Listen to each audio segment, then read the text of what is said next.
Very good morning, good afternoon, good evening to all of you present across the world.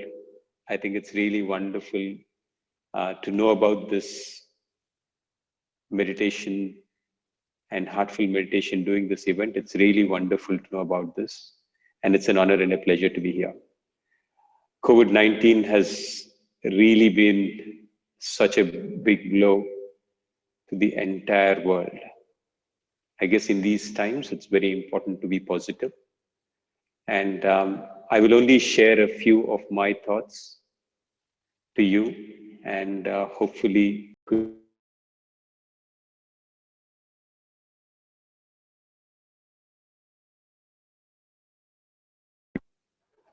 for my bit, I would only say that my life, I never thought that would go this far, and I would be actually playing badminton, being part of the badminton circuit for such a long time. It all was by chance, blessings, grace of God, that I think that I'm here. Having said that, I'll just share a bit of my journey and my experience and talk about time management and what my perspective is. Because my understanding of sport and the way I've looked at things, sometimes it seems very different for me. My father worked in a bank, so every 3 years he would get transferred. So my initial years were in a small district called Raigada in Orissa. Then the next few years were in Chennai, and next few years were in coastal Andhra in a place called Ongole. So every 3 years you would get transferred. And when I was 11 years old, I came to Hyderabad. As normal kids, and during the time 1985, everybody was playing cricket in the country thanks to the Cricket World Cup victory in '83. And I was also the same. I loved cricket. I was playing cricket. I broke a few window panes. I got sunstroke. My mother said, "This fellow seems to be outside most of the time playing some sport or the other. Let us go and go to the stadium and join him for cricket." I went there. We went to join for cricket. Cricket was full.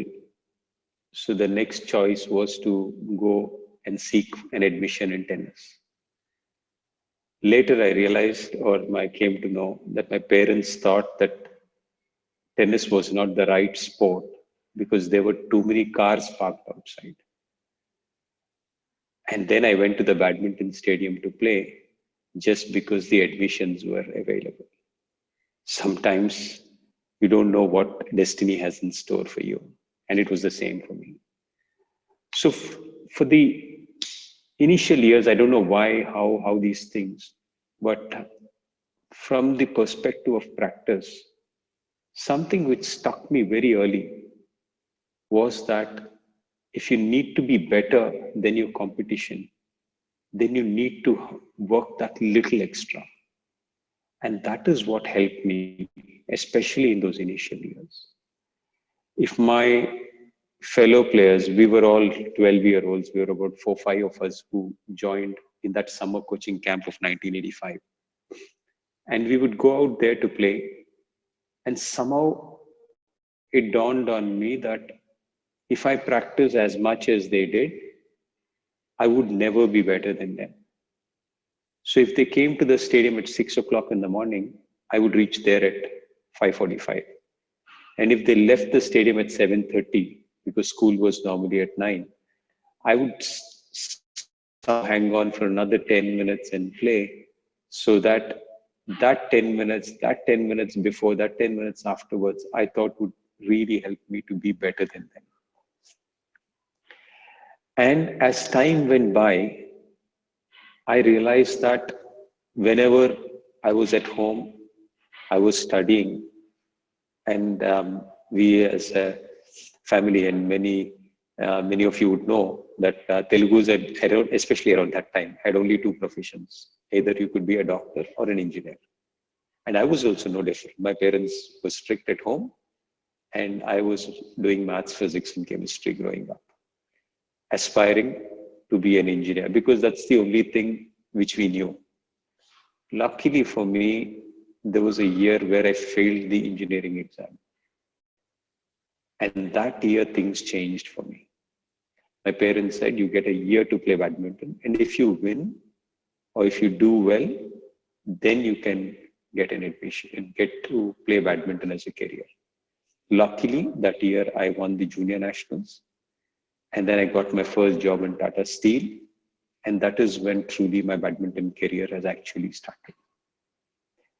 But even those initial years, somehow, when all the kids and the seniors would go to there was a cafe called Jannat, and they would go sit, sip tea and eat biscuits and stuff.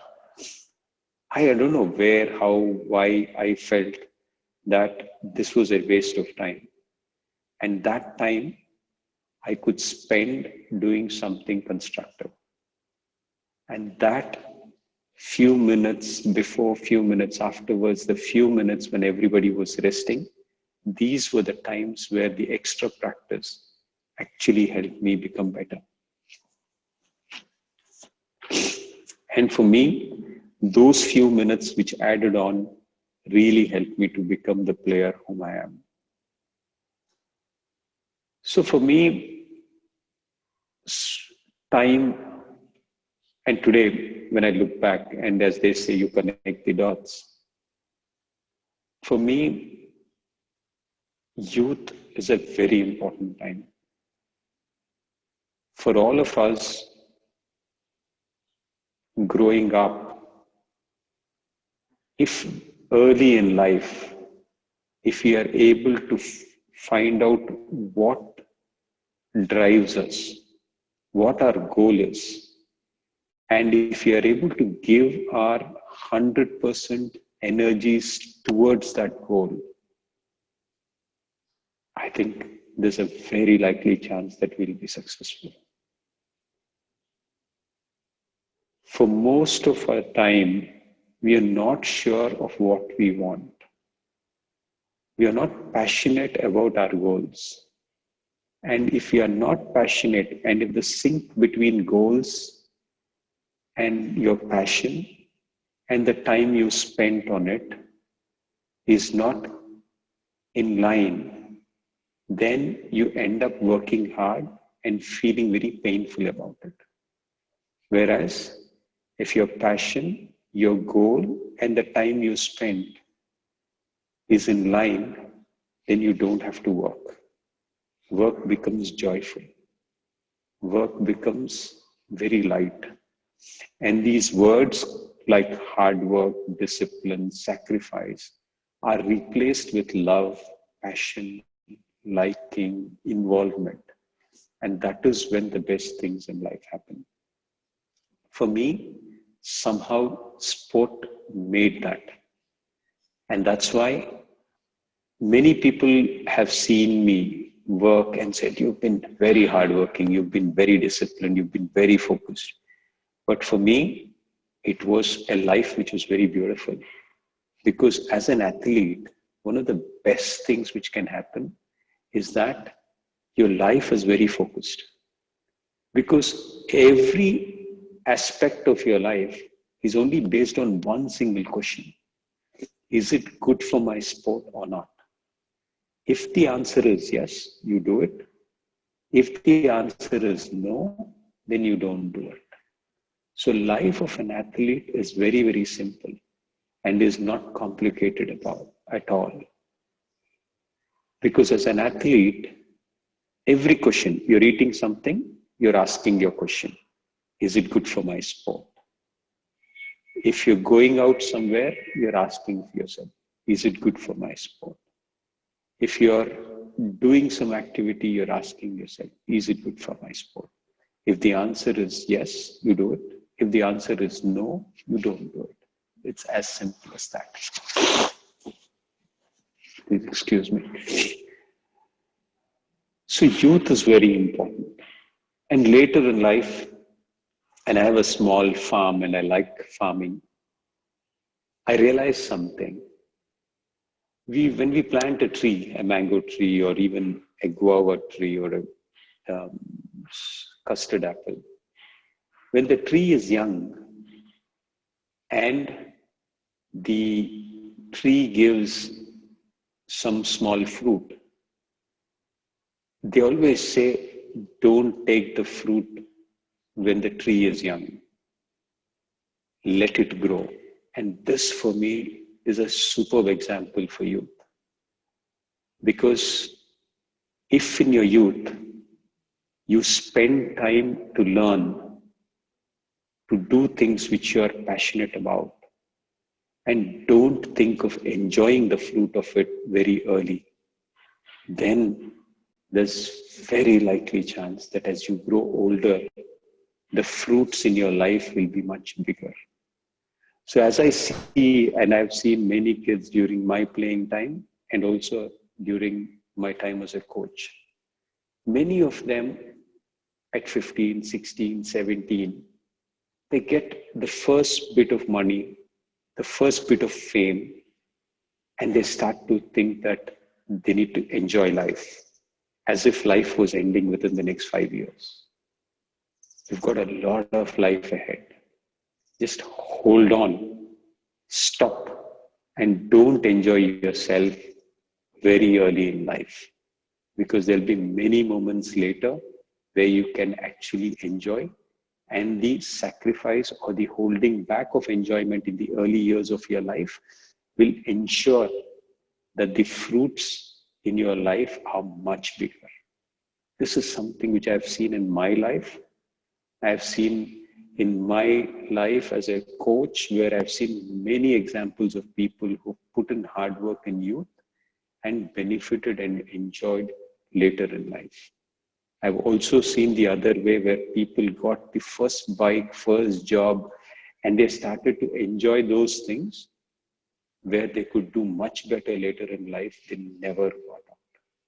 So for me, from a traditional sense, if you were to look at, time management is important.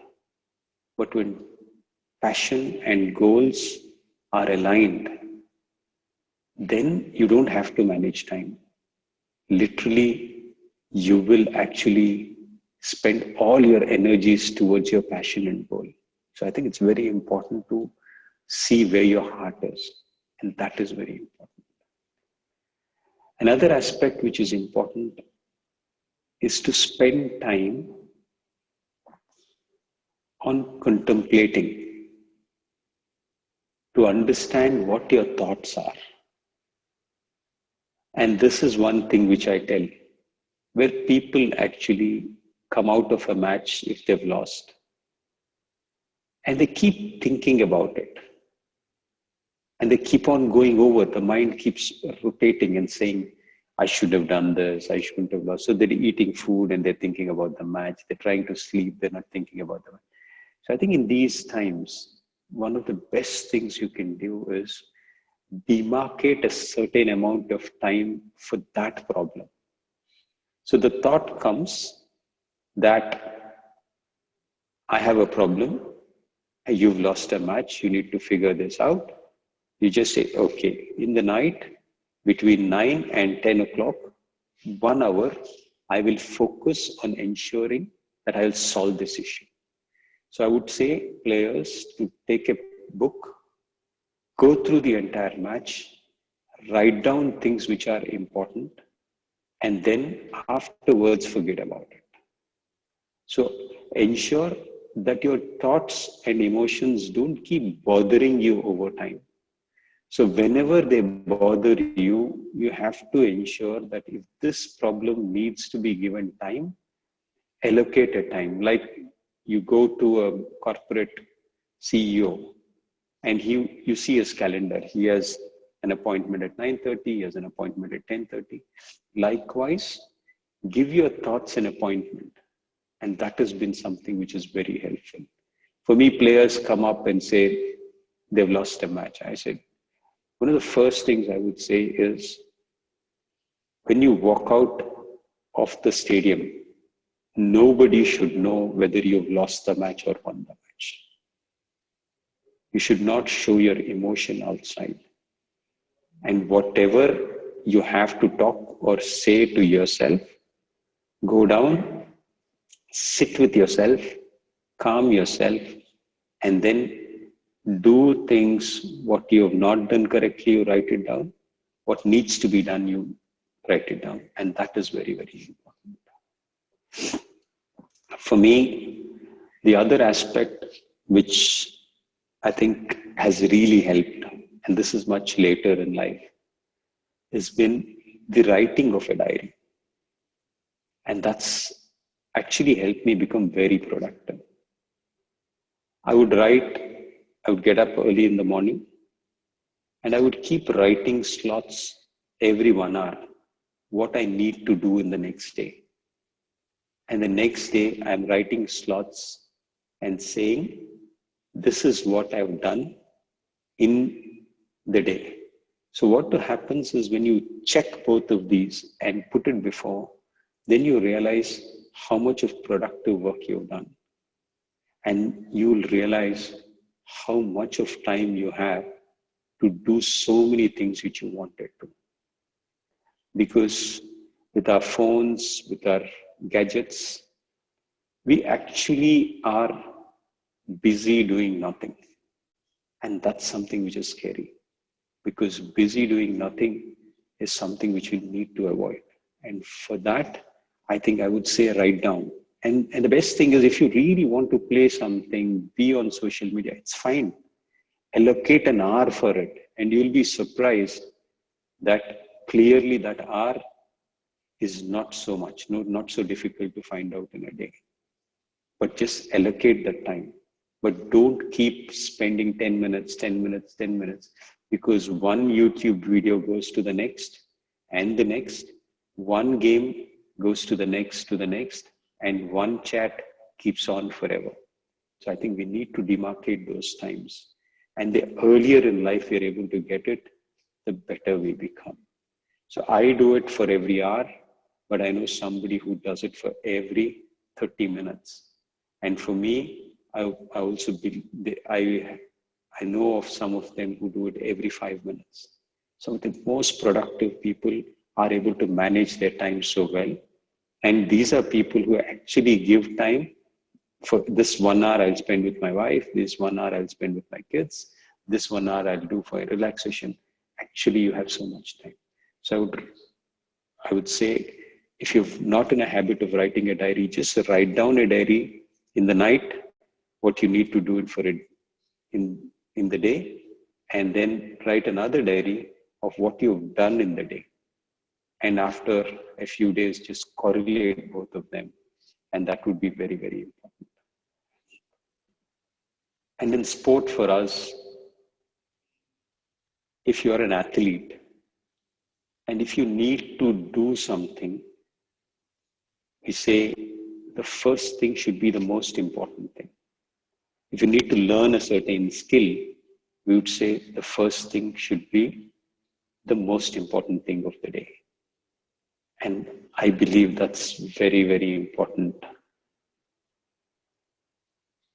So when you're writing things, also ensure that the most important things get a priority in the beginning of the day. And that's something which so athletes, the most successful of them, and if I will take two names, say Saina and Sindhu, both of them strangely have this wonderful habit that if you give them a training which is tough and the rest of the day is easy, and give them a choice, they will always say, let me finish the tough training first. What they're afraid of, they do it first. I think that is very important. What you're uncomfortable with, do it as a first thing. If you're afraid of something, do it as immediately. So I think that is very important. Every opportunity as a youth you get, if you are afraid of going in front of people and talking or dancing, I think every opportunity you get to do that, just do it. I think this really helps. I think this is something which I think there are very few opportunities and times when you get it, and when you get it, just break the barrier, because these are very important things. Another aspect for me, which would be very important, is your physicality.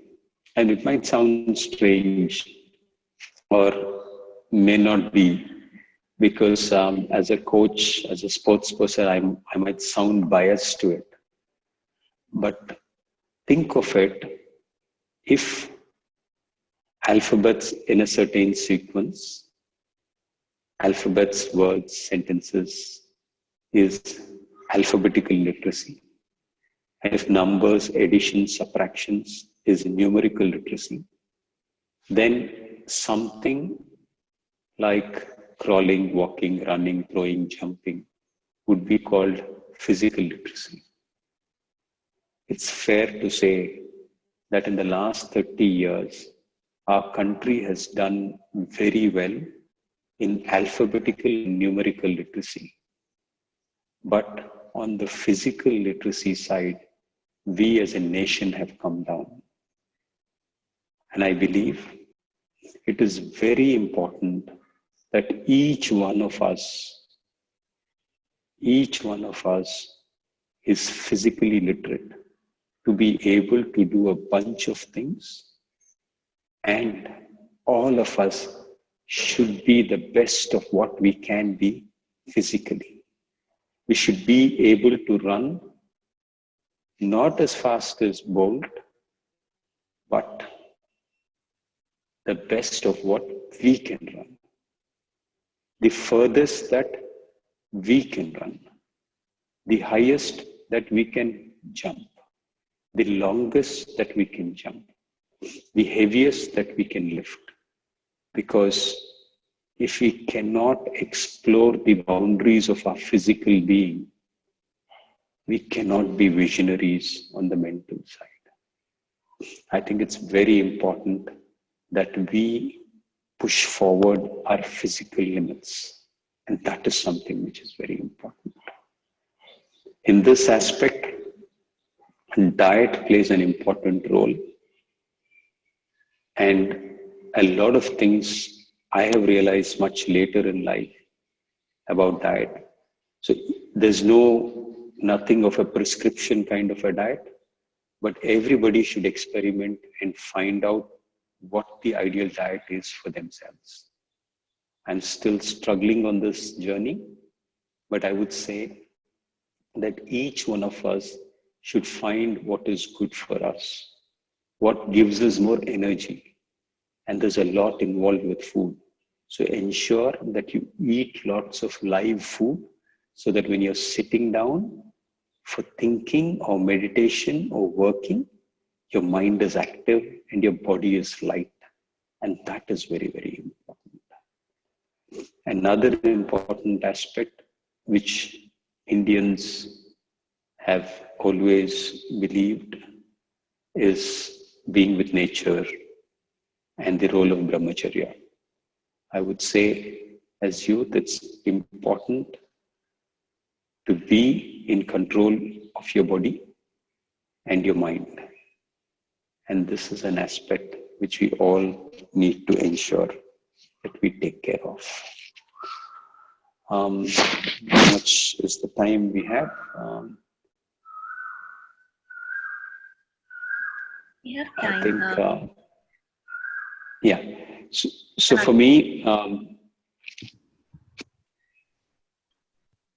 minutes. Yeah. One last point. I had a friend of mine called Pradeep, who's been a guiding force for me for many years. I've always been into yoga and meditation and breathing and stuff, but the clarity which one aspect gave me was something which was very important, and I'll share it. Just when I was finishing my badminton career, so he told me this, that Gopi, what do you want in life? And that's a question which was very, very important for me. He said, if you want a bed, I'm 6 feet tall. If you want a bed which is 6 feet in length, or 7 feet in length, or 9 feet in length, one could be a necessity, one could be a luxury. Just define it.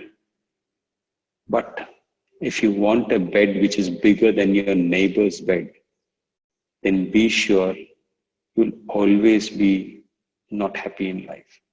And that thing was very, very important for me. As youth who've come out of schools and colleges, be clear what you want in life. If you want 5-bedroom house with a swimming pool and 5 cars, just go for it. But don't believe that money can buy you happiness. And if you are thinking of having a house bigger than your neighbors, or a bank balance bigger than your neighbors, or a job salary which is very good without a limit, then this is a sure way of actually feeling unhappy all your life. So be clear that when you think food, you think not taste but health. When you think happiness, don't think money but relationships. When you are in a position of power, you think of doing justice. And when you earn money, you think of giving back to society. For me, happiness would be about not having any regret of the past. So it would be very important for us to not keep any big egos and be light about it, and be able to forgive and forget quickly. Not be too anxious about the future, because we don't know what is there for us in the future. So no anxiety to the future, and relaxed in the present moment. I think that would be very important. For all of us, I've never actually written down goals in my life, because when I was growing up, when I thought that things were in my control, and as youth, as young 19-year-old, I was the #1 badminton player in the country, everything was looking good for me. I had a knee surgery on my left knee, which was an anterior cruciate ligament tear, which is kind of the most important ligament for the knee, and knee is a very important part of a badminton player's life. And I had this injury very early in life. Then I had another surgery 2 years later, and another surgery 2 years later. So I had 3 back-to-back surgeries between 94, 96, and 98. And between the years 99 and 2001, I won my All England or the Commonwealth medals. And in the year 2002, I had another surgery on my right knee. Maybe because of my injuries, I could never plan my life and say that 3 months later, this is my goal, 6 months later, 9 months. So I didn't have any time. I didn't have a short-term goal, a medium-term, and a long-term goal. But I had a daily goal to be the best of what I can be. And for me, there lies the crux.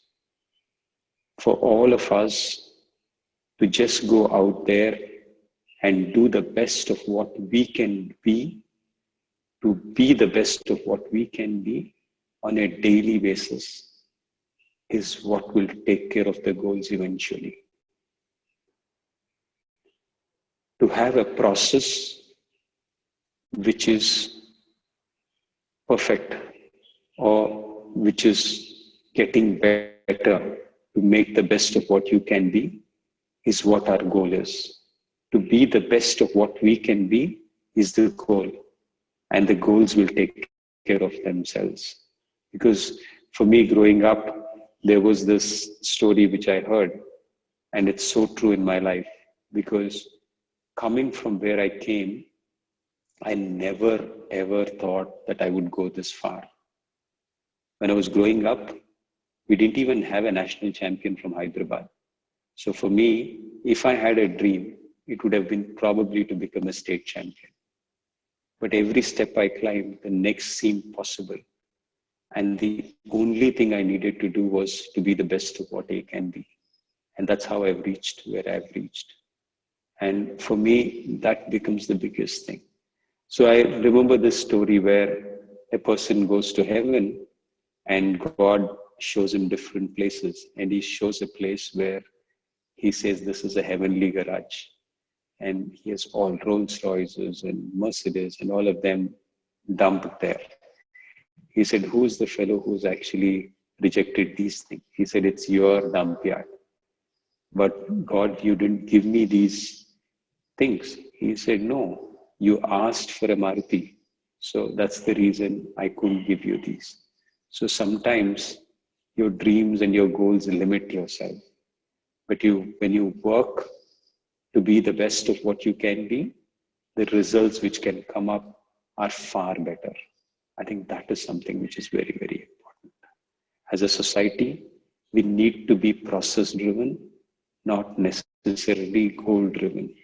And that is something which will take care of your anxiety part, your regret part, because you're not bothered about the results. You're bothered about the process and to be the best. And who knows, you could get success at 20, 30, 40, 50, you never know. And that would be very, very important. I'll stop for the present moment. And Akshayta, if you have any questions, I'd be happy to be part of it. Thank you, Mr. Gopichand. First of all, I think truly inspirational talk. I think there are so many questions that have flown in, but I'll see how many we can cover in the time that we have. The first one really is, I mean, you spoke a bit about it, saying that you did face three injuries in your, I mean, an injury in your life and 3 subsequent surgeries.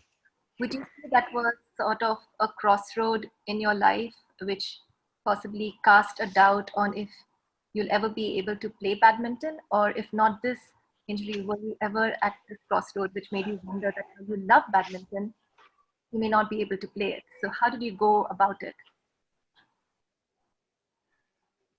Well, ignorance is bliss. So I never thought of it so much because I didn't, we were lucky that we didn't have so much of information which is filtered down from media or internet as much as in the 90s. So my parents believed that they were supportive. I had a doctor called Ashok Rajgopal from Delhi. He said, Gopi, your left knee is better than your right knee. And I believed him. And today when I think of it, it's stupid. But really, faith really helps. And ignorance is bliss. And the lucky good thing was I didn't have a fallback option. So I had to succeed. And that also really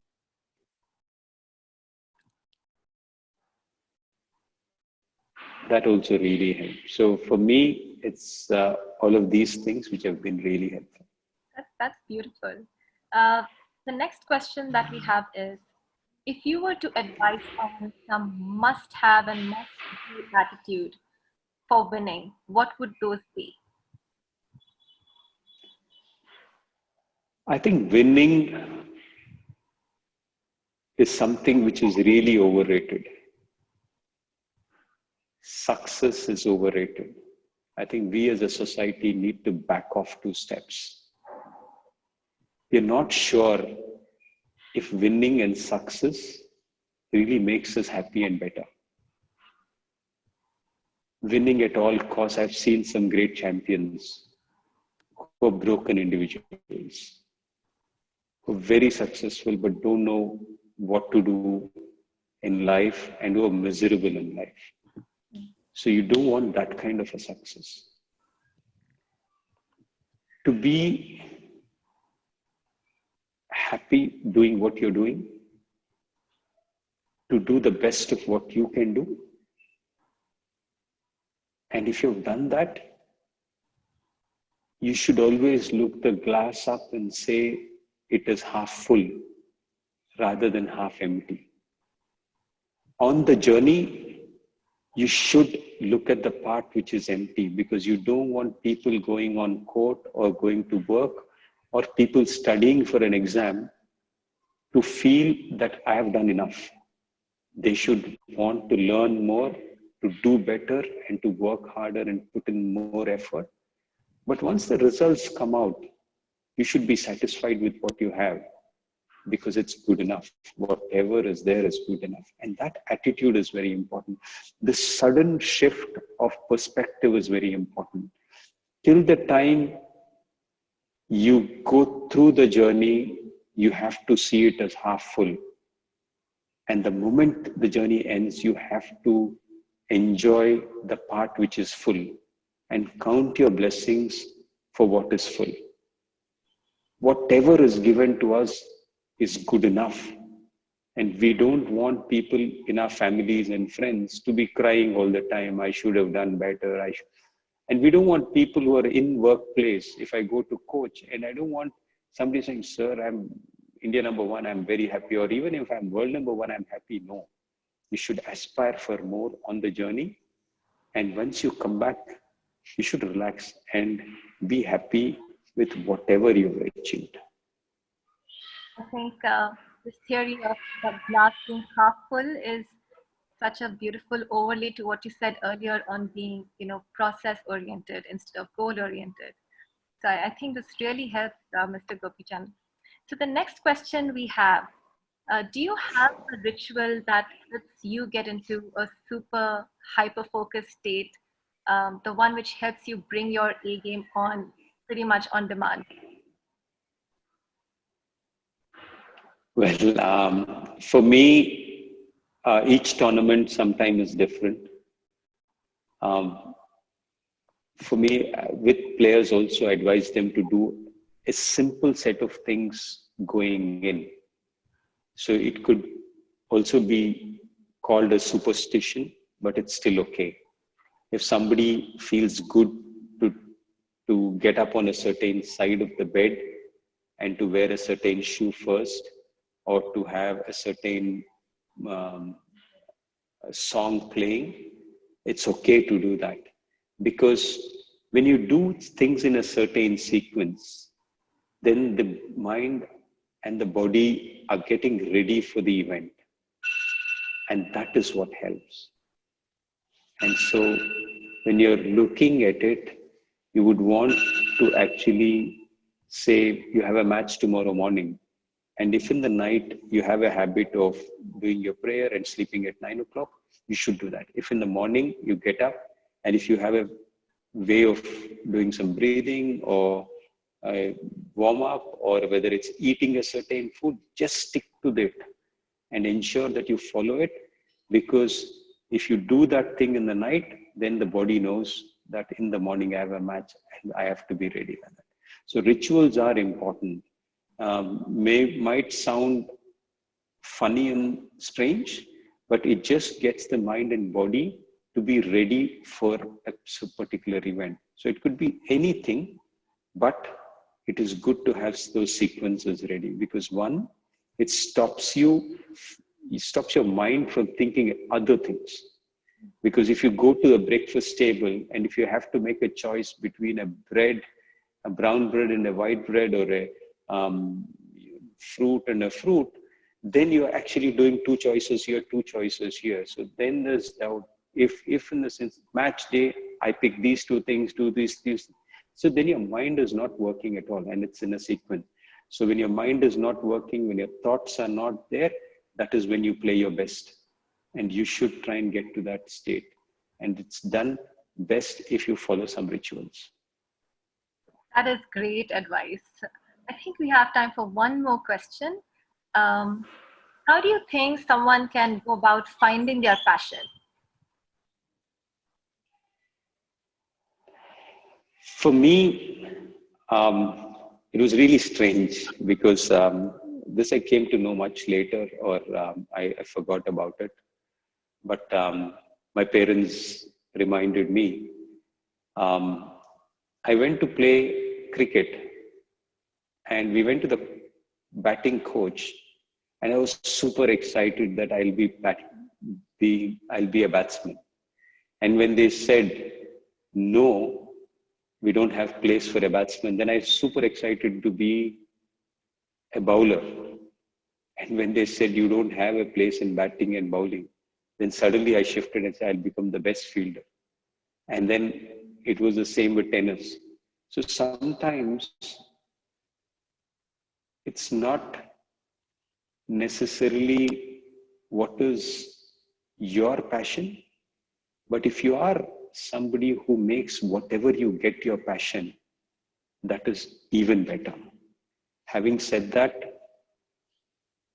I would say being conscious of your thoughts and being not afraid to take chances, and money should not be a criteria for deciding what you want to do in life. If that clarity is there, then I believe we'll be able to choose our passion dispassionately. We'll be able to choose our passion without any doubt and with clarity. I think that would be very important. So we need to slow down to ensure that our thoughts are very clear and our education, our knowledge, our understanding about life with knowledge becomes clear, so that we are not jumping from choice to choice depending on what is trending at the moment.